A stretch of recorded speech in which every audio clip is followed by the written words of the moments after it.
Good morning, students. Today, let me discuss one more important topic in the principles of management, that is so called as Fayol's principles of management.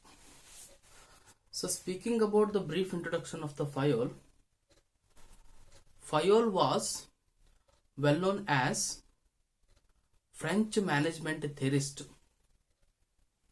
and Henry Fayol was born in the year 1841 and died on 1925, and he has passed his mining engineering graduation from the Mining Academy in Saint Estienne, and he was the first person who has stated the first four important functions of management. What are those?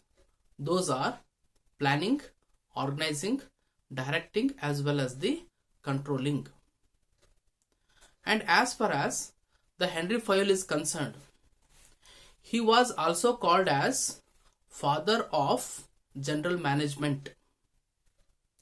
Why? Because he has rightly developed 14 important principles on management of the organization. That is why he is most famous, called as father of general management.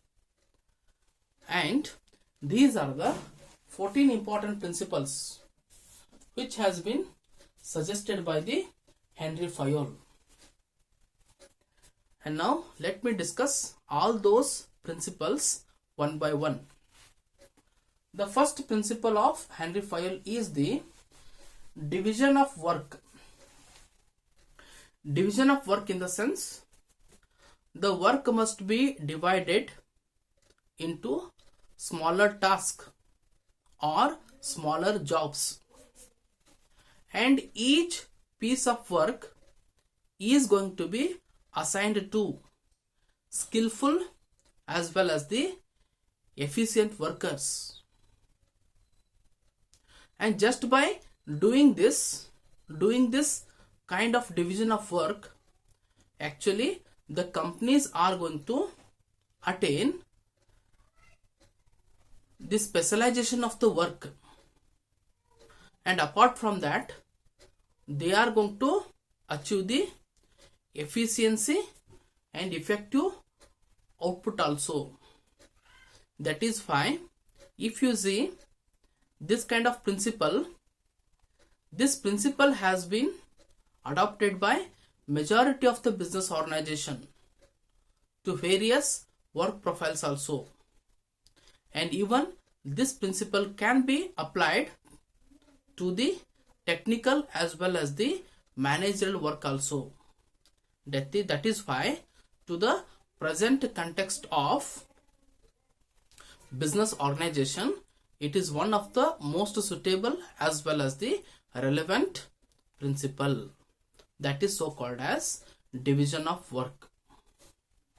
Why? Because if the efficiency has to be observed with respect to the work, then only it will lead to the productivity, and when they can contribute to the efficient work, when they are having sufficient knowledge and skill and competency to perform that kind of a specific task.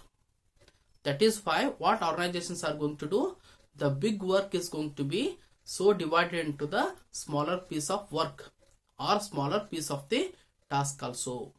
That is what we mean as the division of work. That is the first important principle. And second important principle is the authority and responsibility. So here these are the two important concepts. One is the authority. So what is the authority?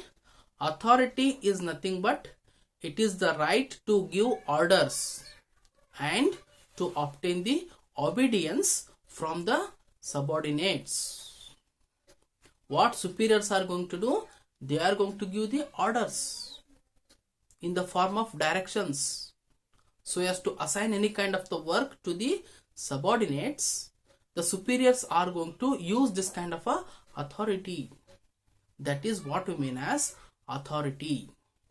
Authority means it is the right to give the orders or the instructions. Why? Because so as to get the obey. That work has to be done. Obey in the sense the work has to be done from the assigned employee. That is what we mean as the authority. And responsibility in the sense it is corollary to the authority. Corollary in the sense the responsibility is parallel to the authority only. It goes along with the authority only.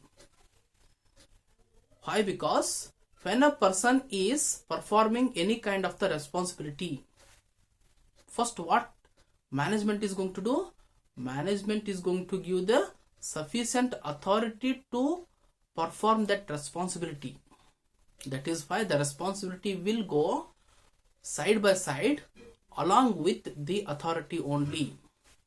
That is why if you see any business organization, the manager of the business organization must be given sufficient authority so as to perform the responsibilities to assigned to him. And if any of the subordinates willingly not obeying, not following the orders and instructions which have been so given by his superior, then superior is having the authority to give the punishment to that respective subordinate. That is why each and every managers of the business organizations have been given a responsibility also, and along with that they will be assigned some sort of the authority also. That is what we mean as the authority and responsibility as the second important principle. And third thing is that the discipline. What is discipline? Discipline means abiding, respecting and following the rules for the smooth working of the organization. That is what we mean as discipline. Discipline must be followed by superiors of all the levels of management. Not only superiors, it should be followed even by the employees of the business organization also. Why? Because the overall performance of the business organization is truly depends on discipline which is adopted by the superiors and discipline which is adopted and followed by the subordinates also. That is why discipline must be abide and followed both by the superiors as well as the subordinates also. Sometimes what happens, the employees are supposed to work only for the 8 hours, but in case of requirement, if the need arises, if the employees are said to work even for more 2 hours, even to stretch their working hours for additional 2 hours, the workers has to abide the additional hours of work. That is the discipline from the angle of subordinates. And if employees have contributed so as to achieve the objectives of the business organization, it is the management who has to give good rewards and incentives, and they have to pay handsome salaries to the employees of the business organization. That is the discipline from the management point of view. So that is the third important principle, that is so called as the discipline. And fourth thing is that unity of command. Unity of command in the sense there will be only one commander, commando. Commando in the sense there will be only one boss for each one of the employees, and each employee has to receive the orders, work assignments, instructions from that respective boss only. And after work is going to be completed, the employees will become responsible to that respective boss only. That is what we mean as unity of command. And next thing is the unity of direction. Unity of direction means, as we all know, that each and every management are going to decide the long-term objectives of the company, and those objectives can be achieved by the company over a longer period of time. It is the responsibility of each and every employees. They have to put the efforts, they have to work as a team, they have to put their commitments so as to achieve the objectives so set by the management of the business organization. That is what we mean as group dynamics. Group dynamics in the sense all the employees have to collectively put the commitments and efforts so as to achieve the objectives set by the management of the business organization.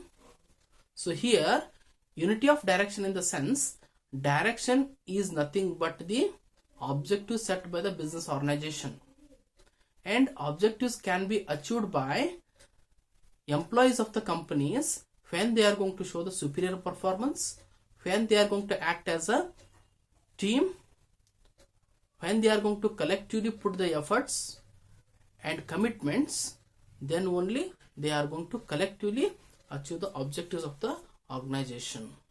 That is nothing but the fulfillment of objectives in a right path, a right direction is nothing but unity of direction. And next thing is the subordination of individual interest to general interest. Subordination of individual interest to the general interest in the sense, here the interest of company is having priority over the interest of the each of the individual employees. It means that the interest of the company will come first over and above the interest of the each of the individuals or the interest of the stakeholders of the business organization. Why? Because comparing the company and stakeholder, the company is superior here, and once the objectives of the companies are going to be fulfilled, it means that it is a fulfillment of the each of the interest of the employees also, each of the interest of the stakeholders also. Why? Because the stakeholders and each of the employees will come under the company. If the company is not there, then interest of the stakeholders or the employees will not come into picture. That is why the interest of the company will have priority over the interest of each of the stakeholders. That is what we mean as the subordination. And next thing is that the seventh one is the remuneration of the employees. Remuneration of the employees in the sense the employee must be always be given fair, just and equitable salary to all the employees, and the management should not make any kind of the discrimination so as to fix and so as to make the payment of salary. If any kind of the discriminations are going to be made, then it is going to demotivate the performance of the employee, then it is going to reduce the efficiency as well as the productivity of the employees also. That is why when management is going to fix the salary of the employees, first what parameter they have to use, what kind of performance which has been given by the employee. That is one thing. And second thing is that to what extent the productivity and efficiency can be seen with respect to the employee, and what is the knowledge and experience that a respective employee is having. By using these kind of the parameters, the management has to compensate each and every employees, and at no time it has to make any kind of the discrimination with respect to the remuneration is concerned. That is the remuneration of the employees. And eighth thing is the centralization and decentralization. The name itself suggests that centralization in the sense it is the concentration of decision making authority in a single individual. Likely the decentralization in the sense dispersal of decision making employee, not in only one individual but more than one individual. That is so called as the decentralization. So centralization principle can be seen, it can be observed in case of small scale organization, small size of business organization. You can see the centralization, and decentralization can be adopted and implemented only in case of large scale business organization.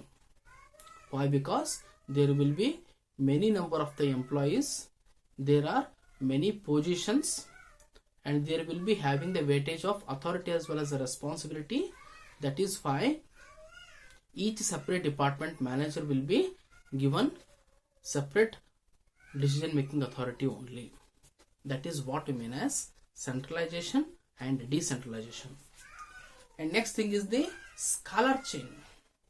Scalar chain in the sense it is the line of authority from highest position to the lowest position. That is what we mean as the scalar chain. And if you see this chain, who are there? There are some superiors and there are some subordinates. If subordinate wants to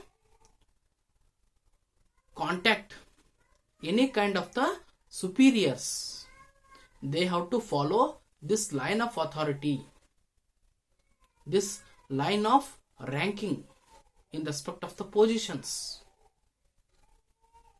Say for example, so this is scalar chain.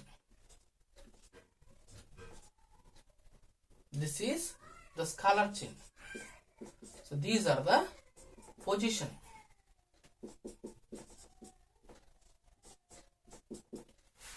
So if you see, the E and I are having the equal position and equal authority also. But if E wants to contact I for any kind of the information, then he cannot directly meet I. He cannot directly contact I for any purpose. If he wants to contact I, then he has to follow this line of authority. First he has to go through D, then C, B, A, F, G, H, I, like that. And say for example, if A is the chairman of the company and E is the subordinates or the employee of the company, if E wants to meet chairman, he cannot directly contact the A. Here E cannot directly contact A. He has to go through the line of the authority, line of the position, line of the hierarchy. First he has to meet his superintendent. Thereafter he has to meet the manager. Thereafter director. Later he can meet the chairman or the chief executive officer of the company. That is why, speaking with respect to the position, speaking with respect to the authority, some sort of the position have been created and the rankings have been made. In each and every employees have to follow and go through this line of authority only. That is what we mean as scalar chain. And next thing is that the order. Order means it is a principle of orderliness. Orderliness in the sense there is a fixed place for everything or everyone to his or her place. That is what we mean as order. It means that in business organization you will be find many different work profile, many different positions. So here each position is created looking to the work profile. And why this has been made? Because if there is a work profile has been assigned to any employee, and if the sufficient position has been created in favor of him, then there is no hindrance so as to perform any kind of task. There is no confusion so as to perform any kind of the duties or any kind of the work so assigned to him. That is why, so as to avoid the conflict of interest among the employees and so as to make simplicity of the work, this kind of order has been created.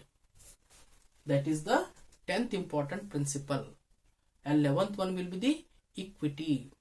Equity means all the employees are going to be treated equal grounds. It means that no discriminations based on color, based on caste, religion, language, creed, etc. That is why when it is a question of apportionment of the authority comes, then all the employees must be given equal opportunities so as to perform any kind of the work. That is what we mean as equity. And 12th one, stability of the personnel. Stability of the personnel means employee must be stable and remain in one company for a longer period of time. Why? Because if you see the behaviors of the employees, what they will do, they will work in one employee for certain number of years. If the management is not going to do any kind of the increment in respect of making payment of salary, then what they will do, suddenly they will go and join another company only for the sake of getting more salary or the more remuneration. By doing this, by happening this, what actually happens? It is going to lead to the employee turnover or personal turnover. So as to minimize the employee turnover, actually this kind of principle has been introduced by Henry Fayol. What he has suggested is, if the management is going to appoint any employee, first and foremost as a part of the service agreement, that individual employee is to be appointed for fixed tenure.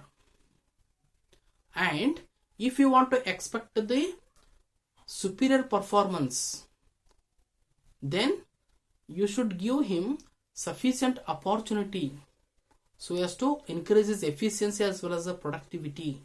Then only he can contribute superior performance with respect to the business organization. And not following these things, if you escalate him, if sometimes the employees are going to voluntarily resign to that respective business organization, actually it is going to badly affect on the performance of the business organization. That is why, so as to avoid all these things, Henry Fayol has contributed this kind of a principle that is so called as stability of the personnel. And 13th important principle is the initiative. Initiative in the sense, the name itself suggests that the each and every employees should take an initiation. They should come out with the leadership qualities. Why? Because the business organization is purely depends on the major role which is going to be played by each and every employees of the business organization, and success of the company is purely depends on the leadership qualities of the business organization. That is why the employees should come forward. They should play their major role. They have to take a lead with respect to the performance of the business organization. Then only the company is going to fulfill the objectives, and it is going to bring the superior performance.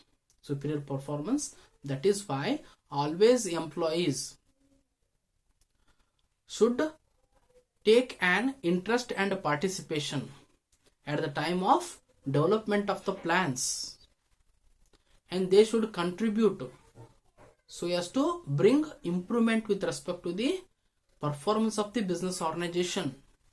And if the management will call any employee, the employee should come and express their opinions and views. They should express their suggestions to the management also. That is why the contribution and initiation of the every employee is very important. And last thing is the esprit de corps is the last important 14th principle suggested by the Henry Fayol. It means that management should promote the spirit. Esprit in the sense the spirit. The management should promote the spirit. De corps in the sense the harmony among the employees. Why? Because the spirit is the one of the immaterial aspect. Due to the spirit, the employee will be feel enthusiasm. They will achieve the stage of prosperity. They will be feel some sort of the happiness. That kind of motivation they will expect from the management. That is why the spirit is one of the important aspect in respect of the business organization. And de corps in the sense it is the harmony among the employees of the company. It is the harmony among the various department of the company, or it is the harmonious relationship which can be seen between the subordinates and the superiors. If there is no harmony, there will not be no proper communication. There will be no passage of information between the superiors and the subordinates.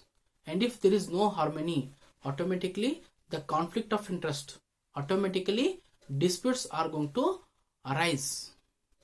That is why esprit de corps can be one of the important principle speaking with respect to the business organization.